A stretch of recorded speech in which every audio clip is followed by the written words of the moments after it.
My name's Peter Roberts, so don't you know me. I'm the Director of the Military Sciences team here at RUSI, and we are often challenged in London by this discussion over the EU and NATO, which is often filled with emotion here.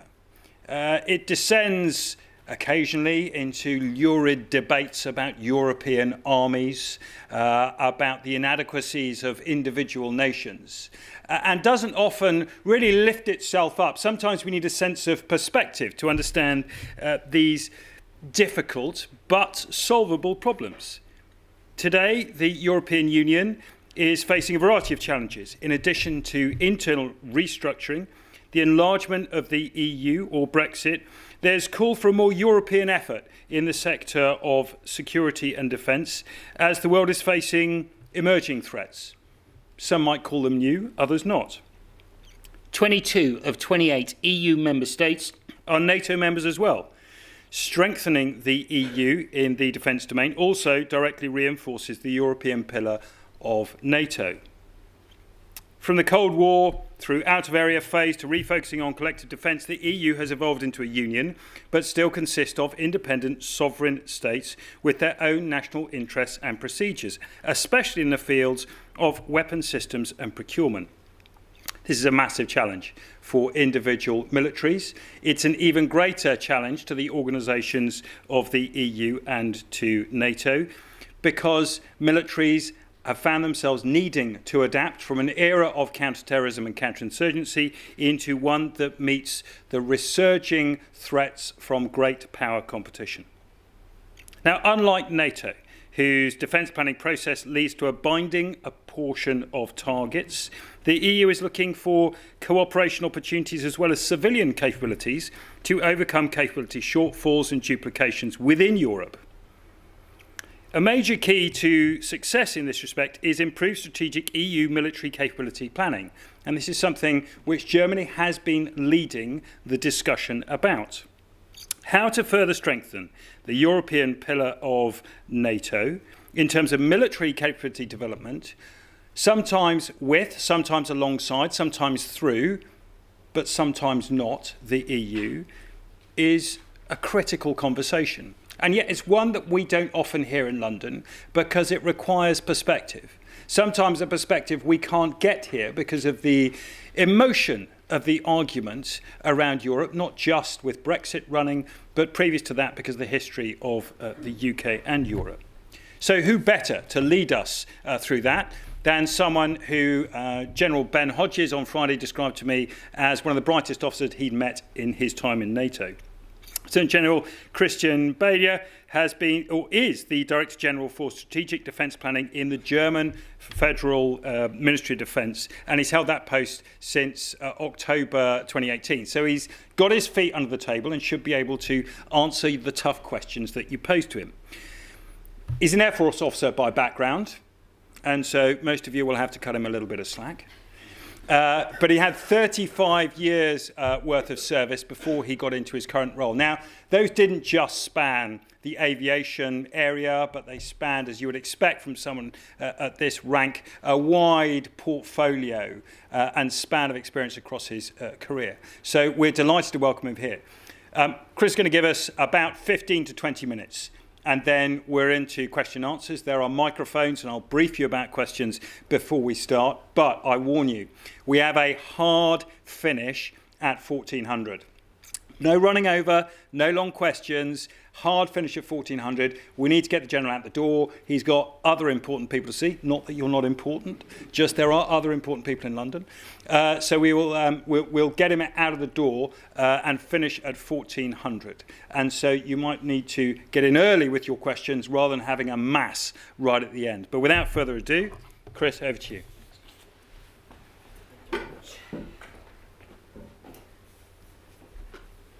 Well, first of all, Peter, thank you very much for the nice introduction. Distinguished guests, warm welcome from my side. Glad to be here. And also, what Peter said before, also glad to discuss with you, after a short statement I will give, how you see things developing within Europe and what's the German MOD view to that. I will back up my statement with a few slides, so I will refer to them. But starting out, what's been said there already, European military capability development. I think it was always a pressing issue, but it's more and more pressing than ever. And when I say that, throughout the statement I will make, I want to make upfront one thing very, very clear, okay? Which is, if we talk about Europe, if we talk about capabilities in Europe, our understanding, my understanding, is always strengthening the European pillar within NATO. Okay, so you always have to see that from our point of view, from MOD point of view, always as one single entity. And I always want to stress that and make that point very, very clear. So at the end, what is it? It's the question, how do we overcome capability gaps, and how do we ensure that the capabilities we need are there in a common and through all the nations done way forward. And if I say that, it's not only, and I come to that, Wales Summit 2014, we can discuss 2% of GDP at the end, we can discuss all those things. But it's not only doing more, for me, it's as important, how do we do it better? Okay, and I will elaborate on that, what our views are to that one. Okay, the frame is pretty clear. Okay, you see, there was, if you look at the EU, it's Jean-Claude Juncker who said, and I'm very much in favor with what he said, you know, we need to take care of our own security in Europe. Dot period, okay? Mrs. Mogherini, High Representative, also makes the point and says, well, you know, you have to see the EU, it's a bit different. It's not just a military union, it's of the civil things as well.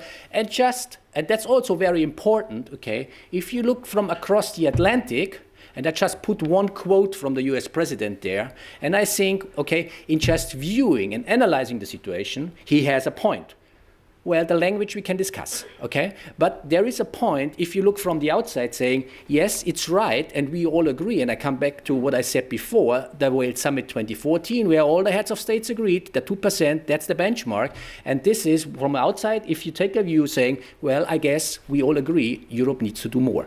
So, having said that, but nothing is as easy, and you just elaborated on that as well, Peter, because, you know, if you take a first glance, how did capabilities develop over time? Because what you have nowadays, people tell you, well, before 1990, we did it. It's the same. No, it's not. Why is it not the same? Because if you analyze how history went on capability development in Europe, you see from 1949 up to the 90s, we were 16 nations. We had one common threat direction, if you will, okay? Capabilities were done by the nations. It was brought up. And now the most important thing, what we discuss nowadays, is standardization, harmonization, where everybody tells you, well, we did it. No, we didn't. We did it, but in a totally different way, because it was on brigade, it was on division level. It was not on weapon system level. If you talk digitalization today of forces, this is a total different game you are in if you want to harmonize and standardize. Having said that, then, of course, 1990 approached. Well, what did we do? We all went to our missions abroad, crisis response operations, and there what you see is, again, it was more the coalition of the willing. They came up with capabilities, they harmonized capabilities, but it was not in the sense of EU or in the sense of NATO. So there again, and then 2014, new world, everybody refocused. Now we are back on collective defense. And now we say, well, we need to do more, we need to do better. In order to do better, we need to standardize and harmonize. And that's not so easy to do, just to understand. Number one. Number two, what I also want to show you is capability always derives from the threat perception. Now, I said before, if you see, back before 90, we had a common threat perception. If you see what's happening today, most of the northern states within EU, they have a clearer focus towards the east. It is the way it is. And if you talk to the citizens there, you know why. If you go to the south, if you go to the southeast, well, it changes. It's southeast or south. So you have different threat perceptions. And again, I come back to what I said before. Now, what's discussed within NATO, what's discussed within EU, all nations should try to arrange their forces to have a 360-degree view, to be able to go engage and support wherever they can. Are they doing this? Well, discuss harmonization again, standardization, common training, common operations. There are a lot of things to do. And this is when I talk, we need to do better. This is what we need to do first with the forces we have in place there. And another big issue is everybody is discussing single set of forces. Well, is it the UK single set of forces? Is it the German single set of forces? Or is it the Spanish single set of forces? And if you talk to the nations, everybody has a different view about the single set of forces. So this is another big challenge we need to overcome in order to understand what does it mean. And it doesn't matter if you talk EU or if you talk NATO, it's the same for both. Okay? So having said that, and that's what Peter said before, yeah, what's the analysis? Well, we are one Europe, but we are individual states. And I guess everybody in the room agrees, and we want to stay like that, because this is what enriches Europe, okay? We are not the independent states or the United States of Europe, excuse me for that. So, and there you see, if you look from across the Atlantic, there are different views to that. And, you know, I'm now 4 days in London. If you see national technique, different systems, just look at the sockets, look at electricity. So, travel Europe, if you don't have your adapters with you, you are lost. Okay, so those are basic things, and those are the things I'm talking where we should start first to get better. The same is with traffic signs and all those things. But look at the statistics I brought you below. Now, national military different systems, you see, in the EU at 28, we have, compared to the US, 154 systems, while the US has 27. Okay? Well, it's in the nature of our nations. This is everything clear, and I'm not criticizing that. All I'm saying is we need to do better. Okay? So, how do we do that? Well, there are a lot of things are out there, if you will. Okay, if you see there are national norms, and EU, well, you know, you can debate if everything is okay, but going to standards, this is something, it really would bring us forward. It's the same with industry standards. At the end of the day, we need to agree, accept common standards. And this is something EU, on the military side of the house, does not have to invent the wheel new. It's there. It's NATO standards. And this is where we all can agree on. And you might want to discuss that afterwards. If you're inside EU, if you're outside EU, it doesn't matter. If you agree to standards, you are within a military force, okay? And just two examples, okay? Eurofighter. We all fly Eurofighter. Is it a common Eurofighter? No. You have a British Eurofighter, we have a German Eurofighter, and they're just not interoperable. The same is with helicopters, and I give you the most actual example. It's A400M. You fly them, we fly them. Okay? The order for A400M air transport aircraft was 180 aircraft, and there was also one common standard design you could order. How many standard designs were ordered by the nations? I tell you, 0. Okay? And Germany is leading. We ordered 16 different types of A400M. And that's, you know where we are. And I come back to what I said, okay, it's just doing better. Just accept the standards, stick to the standards, and we are much better off, okay? So having said that,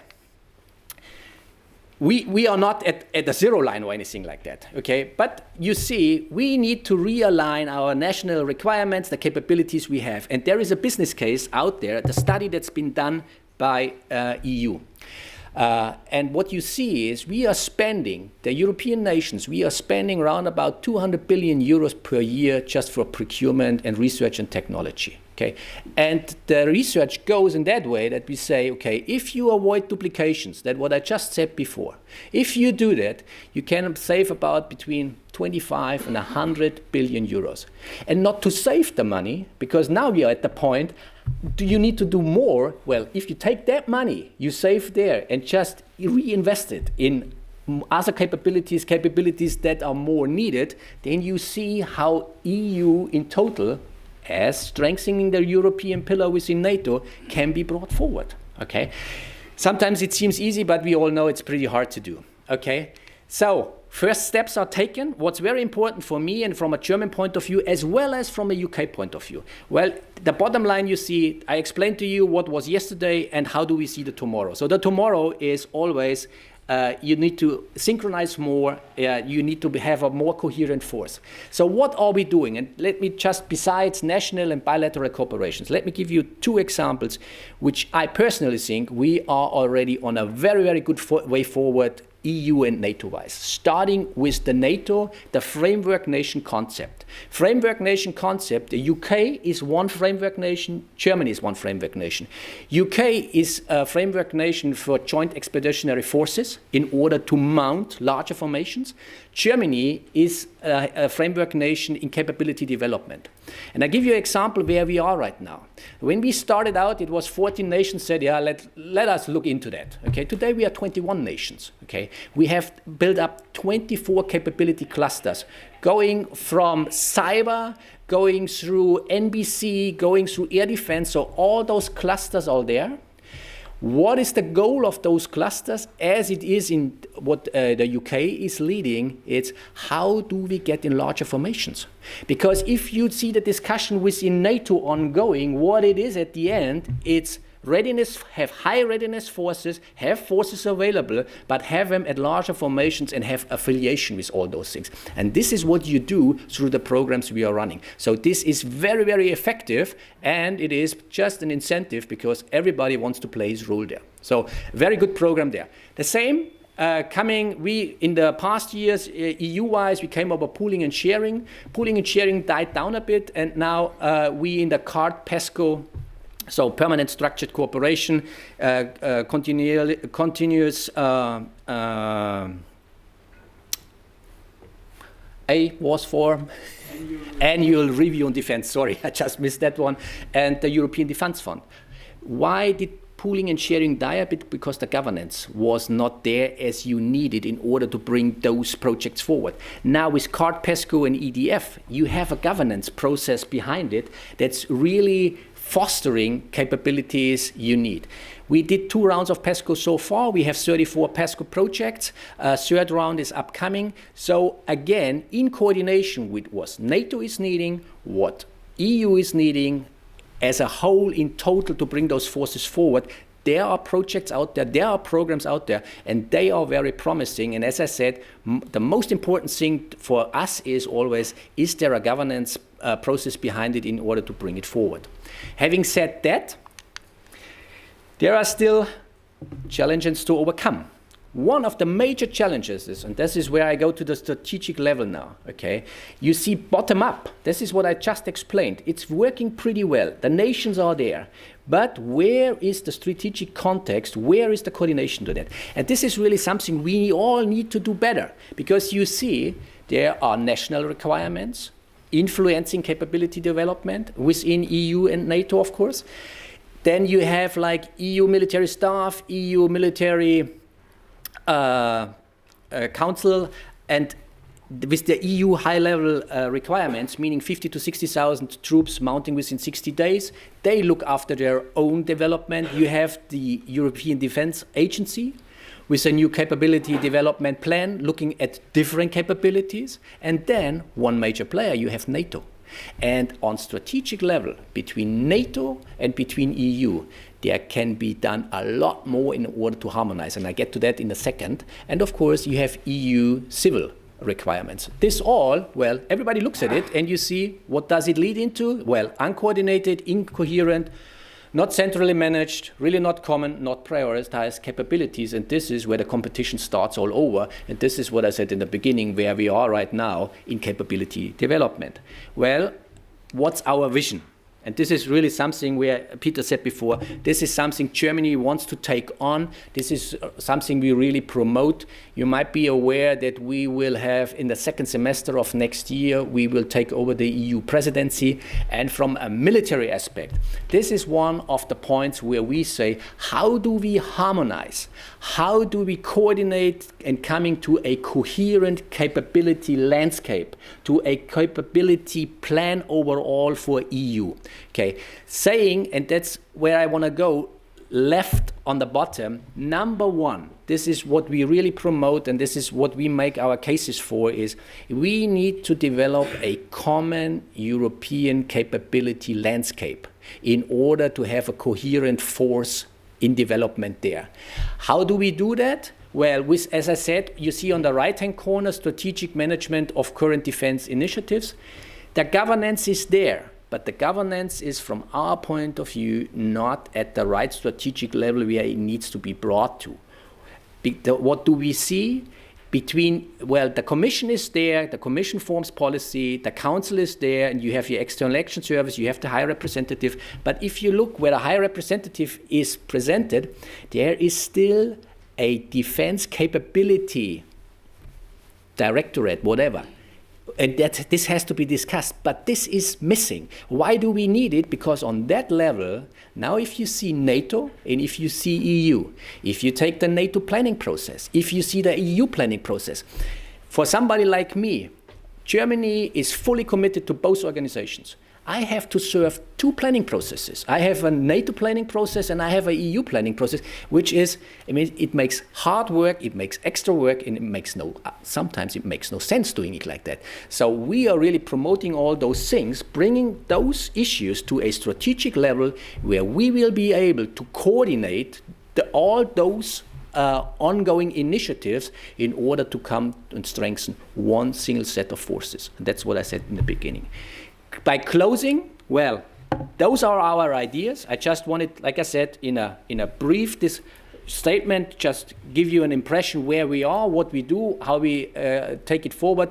We see it, what I just explained to you, this will be win-win. This will be for EU, this will be for NATO. And I cannot stress it often enough. Okay, strengthening the EU pillar in Europe, strengthening NATO overall on capabilities. This is really what we need to take forward on all domains.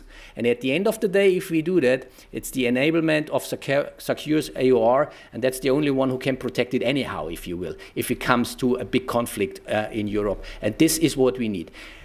Last word.